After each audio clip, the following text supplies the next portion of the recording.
Hello and welcome to the Mobile UX Marathon, a series of weekly webinars on how to improve user experience and conversion rates on the mobile web.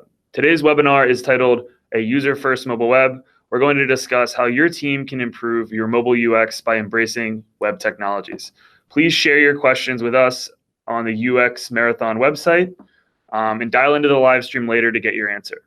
The website also has more information about upcoming live streams, resources, and decks.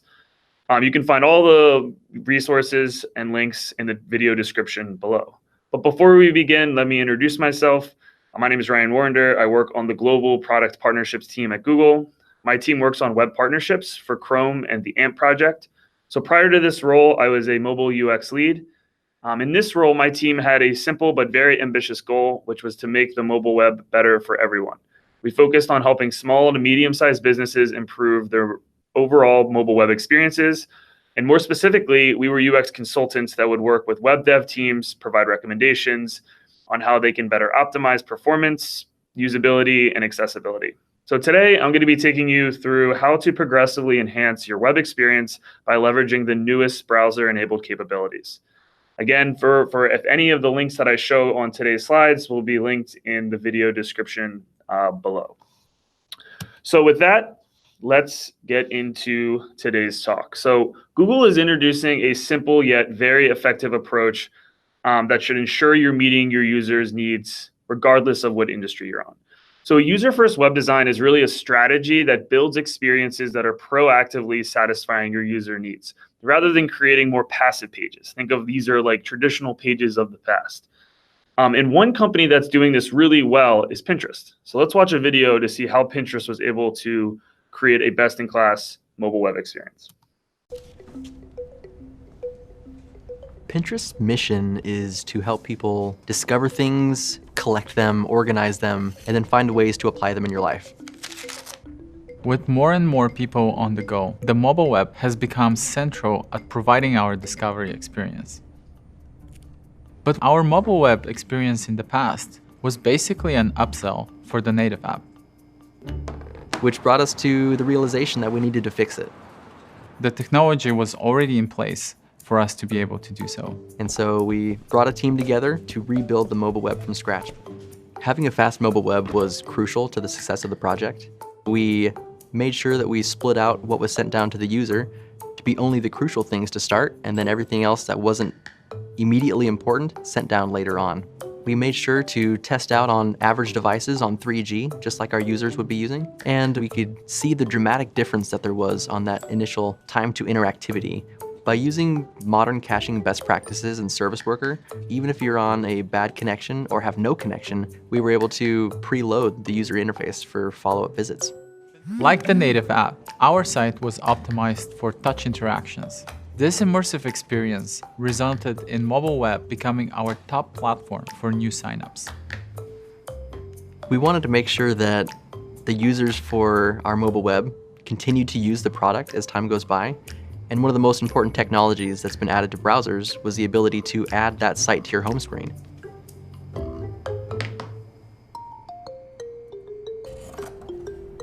Pinterest is not just about the content, but about what you do with it. The browser is a discovery platform, so making it easier for Pinners to use our own discovery service is really a perfect fit.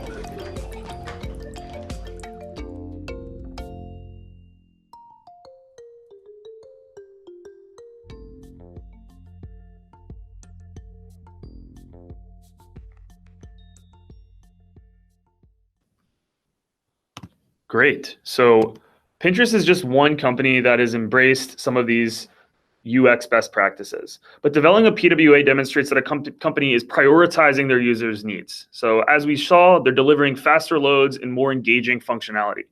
Progressive PWA features should therefore accentuate the experience and not distract users.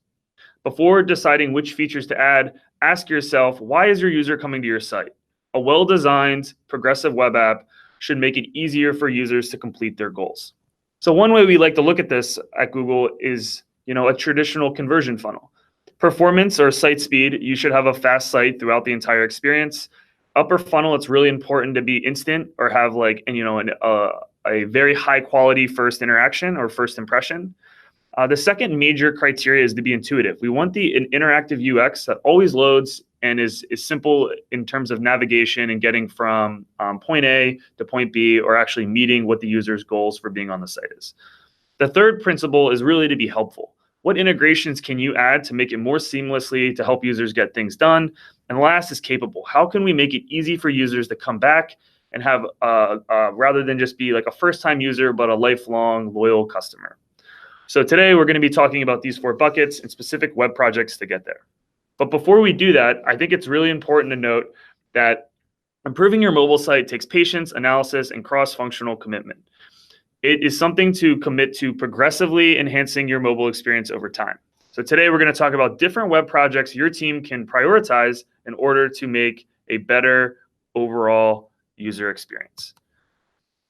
By putting your users first, these are 6 projects that we usually prioritize or would highly recommend. Again, make sure that you figure out which projects are best for your users and your business. You can do some of these, you can do all of these, but ultimately we have seen these greatly benefit companies that we've worked with in the past. So the first that we're going to be talking about is AMP. AMP, as you may or may not know, is an open source web framework that was built to make pages more performant, faster, and actually have a better overall experience end to end. The way that I like to think about it is AMP is the best well-lit path to achieve a performant site. AMP is not the only way to get a fast site, but it's one of the easiest and most consistent ways to do it. It was built to be user-centric, so it has an instant, reliable experience by using the cache. It's also ROI positive. We've seen quite a few partners, use AMP in order to build easy returns for, pointing AdWords traffic to their top landing pages and making those AMP. And the last part that makes it super exciting is it's open source. It remains fast over time because it's maintained by a robust team, and the entire AMP ecosystem is constantly working to evolve it. AMP in the last couple of years has evolved from just being a publisher solution to embracing, we've seen AMP implementations across every imaginable vertical, from e-com to travel and everything in between. So in terms of embracing a web project, be instant by using AMP. So why would you want to use AMP? AMP is really built to create compelling, smooth, and pages that load instantly. If you're new to AMP, if you never heard of AMP, the best way to get started is to think about your landing pages. Look at whatever your top 10 maybe traffic pages are and start there. You can kind of convert one of your top landing pages to AMP. You can run an A/B test, and you can see which page is actually having more conversions or higher click-through rates. And the other thing to consider is you can go AMP first. AMP works not just on mobile, but on desktop. So it's built to be responsive from the ground up. So AMP is a really great way to up-level and create a better framework that works across any device and has a consistent experience throughout. One great example is WeGo recently rolled out AMP, and they saw a 49% increase in search to conversion rates. To learn more about how to implement AMP, you can go to the bit.ly link down below, which will also be in the slide notes. The second project I wanted to talk a little bit about was payment solutions, or how can we reduce the amount of forms or fields that people have to fill out while a part of the experience. So one of the easiest way to do this is to streamline by task completion by optimizing forms. The most common way to do this is by using auto-suggest or other autocomplete attributes. A lot of these are obviously enabled through the browser. So Chrome autofill, very popular to allow your users to quickly populate fields rather than having them to manually type in each of the fields. The other one is using fast checkout solutions like Google Pay. Google Pay works across device, whether it's mobile or desktop. It takes 2 clicks and a user has an authenticated, safe way to check out, which will skip multiple fields and skip the process of going through that annoying, multi-step, filling out 14 or 15 different fields in order to get something or to complete the payment information. So one example here is J.Crew was able to roll out Google Pay, and they saw a 75% reduction in time to checkout, which obviously the more you prioritize your users' time, the more likely they are to come back and have a better experience. So the bit.ly list is linked there to learn more about Google Pay.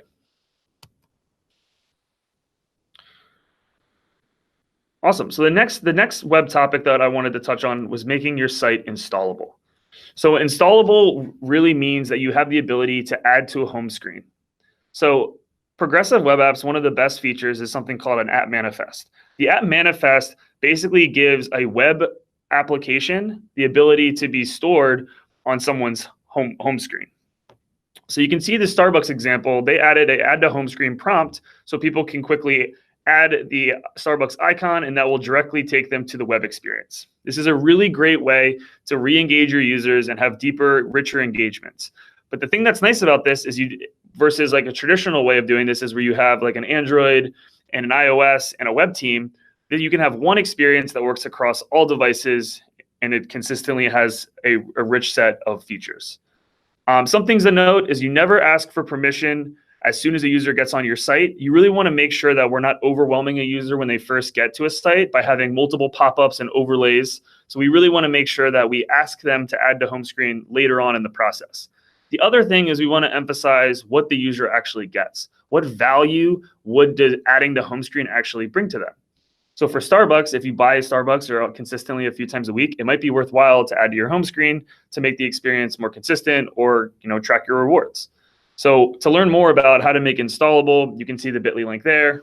Again, it'll be all listed in the video description below.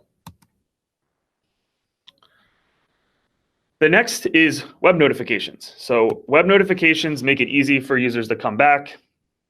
The most important thing about web notifications is you want to make sure you're giving users control and always provide context.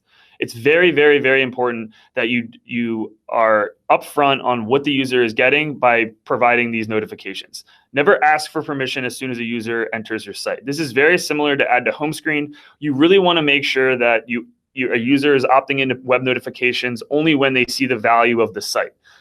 It's kind of like if you walked into a store and someone immediately was like, do you want to come back? You're still not even sure what the store sells. So you really want to make sure that that first impression isn't overwhelming the user. Show the value of the site, show the value prop of your business, and then they'll be more likely to opt into notifications. And you really want to emphasize what the user gets from the notification, not what the notification does. So, some sort of value prop associated with the notification is a really great way to do this.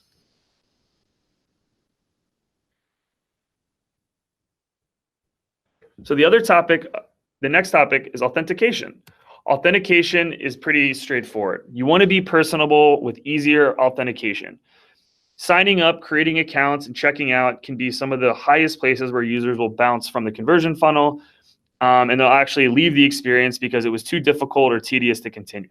So Google Sign-In is a secure authentication system that reduces the burden of login for users. I'm sure you've probably seen this before, where you can simply see the Sign In with Google button, and you can basically skip the steps of putting your first name, your last name, your email address, a password, because what it's doing is it's actually enabling users to sign in with their Google account. That's the same account they already use with Gmail, Play, and other Google services. So this is a really simple, easy integration that your team can do in a few weeks that can greatly improve their ability to come back and also sign in effectively. The other thing that it's important to note is that this is a passwordless authentication. One of the most common things of reasons why people are leaving sites is if they're a returning user and they forget their password, then they have to go through the entire process of like resetting their password. So Google Sign-In is as a passwordless authentication, probably one of the most exciting value props of a web technology, and also one of the most common that you'll see rolled out across the web. So those are the 5 main buckets of progressive web features that we think can add the most value to your overall mobile web experience. One thing to note is that for PWAs, what a PWA actually is all of these things kind of put together. Progressive web apps are sites that employ modern technology to deliver native app-like experiences on the web. So today we explored why PWAs provide revolutionary solutions to improving, the mobile web experience. But the thing about progressive web apps is there's kind of 2 main pieces of technology that your team is going to be thinking about. One of which is a service worker, which is a JavaScript that sits between the actual browser and the site, which allows for better caching and a ton of other features such as web notifications. And the other is an app manifest, which actually allows users to add to home screen. So together, these features are what makes up a progressive web app. So the thing to keep in mind here is you want to make sure that you provide the same consistent experience to all of your users. You don't need to do all of these projects at once. Pick one or two that add the most value to your users. Progressively improve, the UX by doing, smaller A/B tests and taking a portion of the site to start. For example, if you're trying to optimize your landing page, or you have a lot of traffic going to a page to sign up because you're trying to get more users on your site to sign up for your service, that would probably be a good opportunity to use use AMP. Have an instant load, make it easy for users to complete a form, then they can get more information, or try a free offering that your company can provide. And then one of the biggest things that we've been talking about throughout is really you want to make sure that your site is secure end to end. Security is an integral part of having a great mobile web experience. So make sure you're prioritizing having a secure site and being on HTTPS at the absolute minimum. More recently, our team wrote a progressive web app ebook. This book gets much more into the weeds on everything that I talked about today. It talks about how to meet accessibility standards. It shows best-in-class examples. So we highly, highly recommend that you go to this bit.ly link, PWA ebook. You can download the ebook, go through more specific examples, and it actually will talk through a series of principles that have been outlined today. One other resource to call out is we do have a list of other progressive web technologies and resources on Medium. So if you go to Mobile UX Tips from a bit.ly link, that'll take you to another list of amazing resources, including web dev tools like Lighthouse, which can constantly give your team smaller tips and recommendations to improve upon your mobile web experience. So today we talked about a series of ways to put your users first. We talked about AMP, we talked about payment solutions and optimizing forms. We talked about making your site installable. We talked about web notifications and making it easier for your users to come back. We talked about authentication by using Google Single Sign-On. And we talked about building a PWA, making your website have that rich native app look and feel. So today this presentation again was talking about user first web and how your team can pick one or two or all of these projects over time, slowly roll them out, and progressively enhance your overall mobile web experience. We greatly appreciate you taking the time today, and feel free to check out other webinar material at the Mobile UX Marathon website. Thank you.